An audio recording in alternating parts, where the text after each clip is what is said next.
dhiifama naa godhaatoo maqaan yuudii fi maqaan arabaa biyya fudhachaa jira.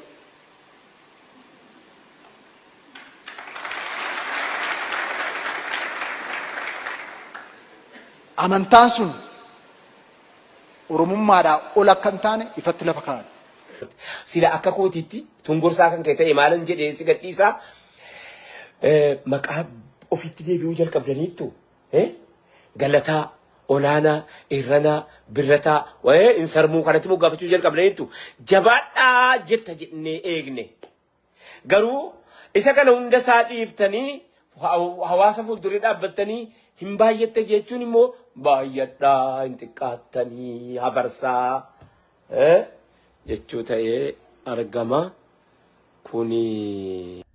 Amantii tana qabatuun saba kiyya qabatuun an dhoorkine amantiin tun. Amantii tana qabatuuf saba kiyyaaf qabsaa'uun an dhoorkine.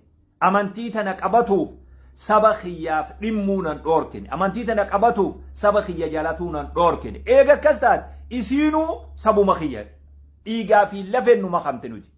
Nuti baruuf hin goggoonuu bara.